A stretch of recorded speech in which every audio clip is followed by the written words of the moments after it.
Well. Not welcome back to the Gremlin Den, but welcome back to the Beetlejuice-themed Airbnb. We are going to a very, very cool location today. We're gonna go to the Scream house, Stu Macher's house. I am a huge fan of Scream. This is gonna be a dream come true. I will put in the description how to go about getting tickets, but it is based in California in the San Francisco, Oakland Bay area. It's about an hour and a half drive for us. Like I said, I'm a huge Scream fan. The end of that movie is pure chaos, so I can't wait to step into a part of the movie. This has just been the most perfect spooky trip and definitely what I needed. I can't wait to take you guys along with me. I hope you all enjoy. But let's hop in the car. Let's get on out of here and go to Stu Macher's house. I took some time to say goodbye to my sweet, sweet Beetlejuice Airbnb.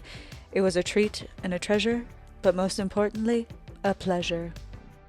We hit the road and were graced with the most beautiful scenic drive. I absolutely loved the dark skies and gloomy weather. We stopped at the nearest town for the most delicious sandwiches and made perfect timing for our tour. Y'all, the drive up to the house is ominous in the best way possible. All I kept saying when I saw the house was, wow, wow, wow, because it's huge. She thick. To me, this was my Statue of Liberty, so I took many pictures. In order to begin the tour, we had to put on shoe coverings to help maintain the condition of the house.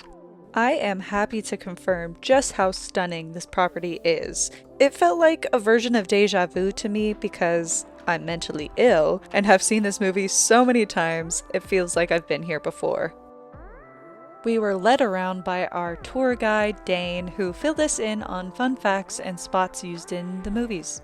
In Scream 5, there's a scene where Chad is making out with his girlfriend on the couch at the end of the movie, and it's in this room, positioned on a couch exactly where this one is. So it's pretty cool. He sits up and flips off his sister. Our group was taken through the numerous rooms that were so intricately decorated, and I will try my best to highlight filming locations throughout. Like, here is the closet Sydney jumps out of at the end of the first movie. You want to see my impression? Wow, so good. Now let's make our way upstairs. Take it away, Dane. In the original film, when Sydney is running from Ghostface at the end, she gets cut off at the bottom of the landing right there, and then she runs back over here, right? They used so much of this house for the movie, which really made this tour so interesting. Here we have what was meant to be Stu's room. My favorite detail is a dent left in the door by Ghostface going for the attack, and I was given permission to do this. I need physical proof. I touched it.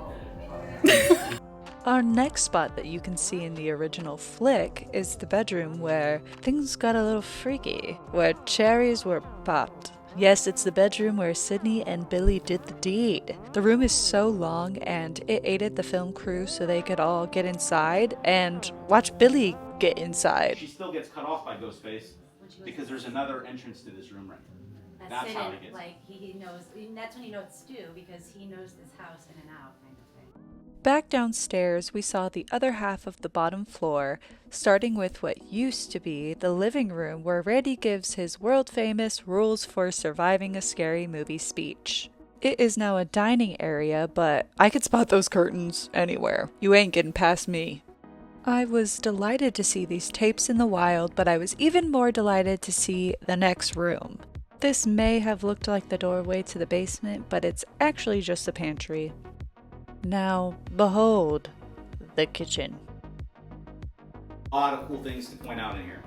I'll begin with this light fixture here. It's the original one. It's hanging there in Scream. You can see it in this photo here with Matthew. The island here is the same one. It's original with the exception of the marble top here. This is a replacement. The stove top here. This thing is an antique cast iron. The kitchen was such a surreal place to be in.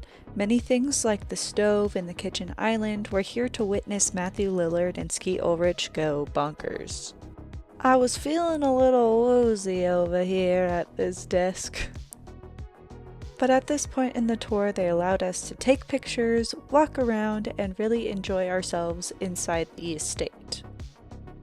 Then it was on to our next location.